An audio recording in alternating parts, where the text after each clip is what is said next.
জীবন মৃত্যুর সন্ধিক্ষণে দাঁড়িয়ে দেশের সাবেক প্রধানমন্ত্রী বেগম খালেদা জিয়া লজিক বলে মায়ের এমন অন্তিম সময়ে একমাত্র জীবিত সন্তান তারেক রহমানের থাকার কথা রাজধানীর এভারকেয়ার হাসপাতালে, অথচ তিনি অবস্থান করছেন হাজার মাইল দূরে লন্ডনের টেমস নদীর তীরে। বাংলাদেশের আপামর জনগণের একটাই প্রশ্ন, কবে দেশে আসবেন তারেক রহমান? মা ও ছেলের সেই আবেগঘন পুনর্মিলন কি আদৌ দেখবে বাংলাদেশ? বর্তমান অন্তর্বর্তী সরকার তাকে স্বাগত জানাতে গ্রিন সিগন্যাল দিয়ে রেখেছে, কিন্তু তারপরেও চাইলেই তিনি বিমানে উঠতে পারছেন না। আর এর কারণ হিসেবে উঠে আসছে আন্তর্জাতিক ষড়যন্ত্র। লন্ডন এবং ঢাকার একাধিক কূটনৈতিক সূত্র যে ইঙ্গিত দিচ্ছে তা বেশ গুরুতর।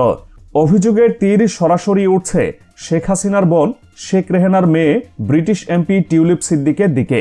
ব্রিটিশ সরকারের অন্দরমহলে টিউলিপের প্রভাব খাটিয়ে তারেক রহমানের দেশে ফেরার প্রক্রিয়াকে বাধাগ্রস্ত করা হচ্ছে কিনা, সেটা এখন বড় আলোচনার বিষয়।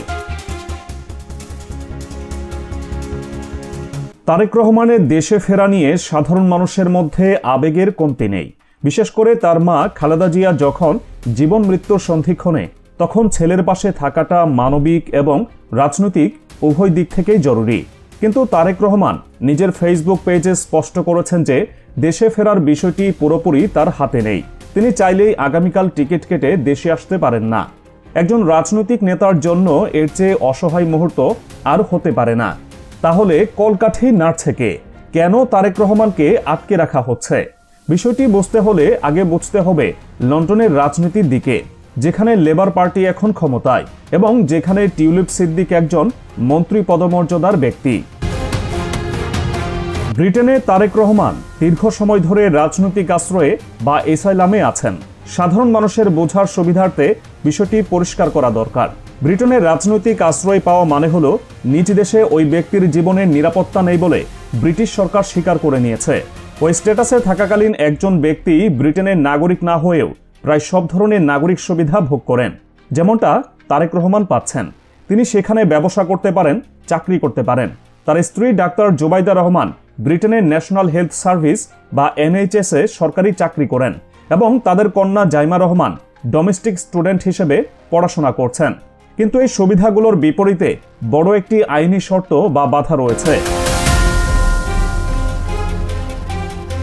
শর্তটি হলো, যতক্ষণ একজন ব্যক্তি রাজনৈতিক আশ্রয়ে থাকবেন ততক্ষণ তিনি তার নিজ দেশের পাসপোর্টের জন্য আবেদন করতে পারবেন না বা সেই পাসপোর্ট ব্যবহার করতে পারবেন না।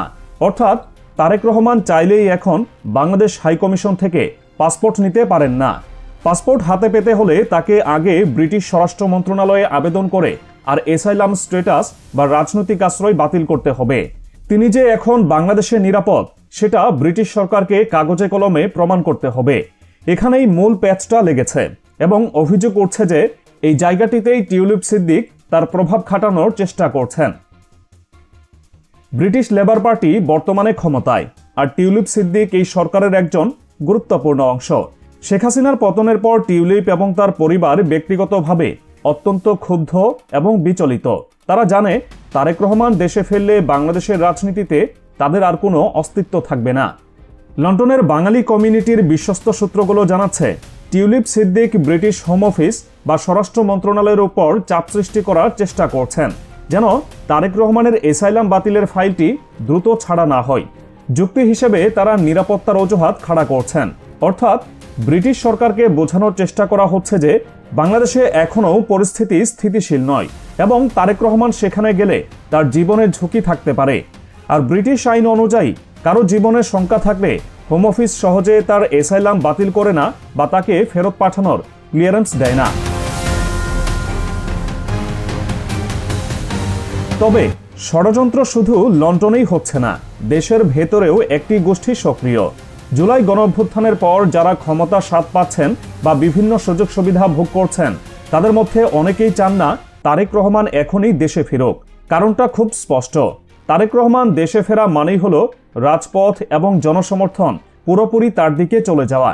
তিনি দেশে ফিরলে বর্তমান অন্তর্বর্তীকালীন সময়ে যারা নীতি নির্ধারণী পর্যায়ে আছেন তাদের গুরুত্ব অনেকটাই কমে যাবে।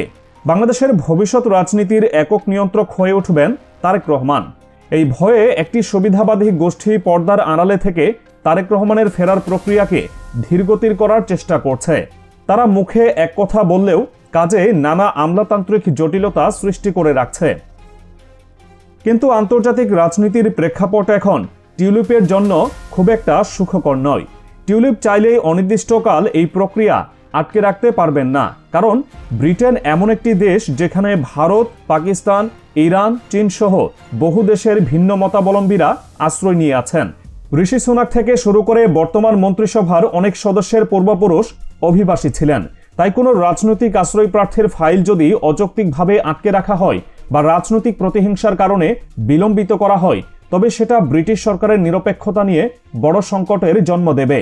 ব্রিটিশ মিডিয়া এবং মানবাধিকার সংস্থাগুলো এ বিষয়ে অত্যন্ত সজাগ।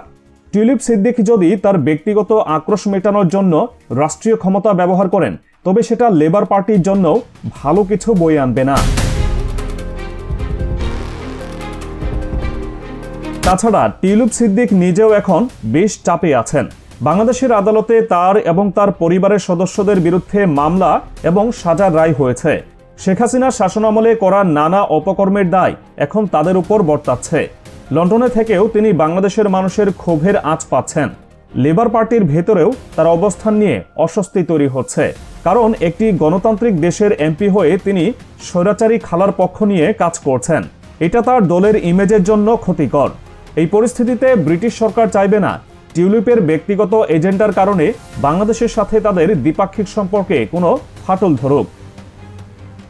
সবচেয়ে আশাব্যঞ্জক খবর হলো বাংলাদেশ সরকার এবং প্রশাসনের পক্ষ থেকে ইতিবাচক সাড়া মিলতে শুরু করেছে। ইতোমধ্যে অন্তর্বর্তীকালীন সরকার দেশনেত্রী বেগম খালেদা জিয়াকে ভিভিআইপি প্রটোকল বা রাষ্ট্রীয় সর্বোচ্চ নিরাপত্তা দেওয়ার ঘোষণা দিয়েছে। এটি একটি গেম চেঞ্জার সিদ্ধান্ত, কারণ বেগম জিয়া যদি ভিভিআইপি প্রটোকল পান, তবে তার সন্তান এবং দলের ভারপ্রাপ্ত চেয়ারম্যান হিসেবে তারেক রহমানও দেশে ফেরার পর একই পর্যায়ের নিরাপত্তা পাবেন। স্বরাষ্ট্র উপদেষ্টা নিজেও সংবাদ মাধ্যমে নিশ্চিত করেছেন যে তারেক রহমানের রাজনৈতিক ও সামাজিক মর্যাদা অনুযায়ী তাকে সর্বোচ্চ নিরাপত্তা দেওয়া হবে।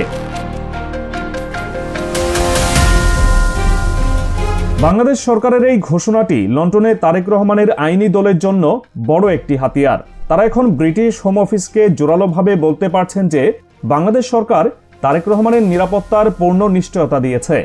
রাষ্ট্র যখন স্বয়ং নিরাপত্তা দায়িত্ব নেয়, তখন জীবনের ঝুঁকি বা নিরাপত্তাহীনতার যুক্তি আর টেকে না।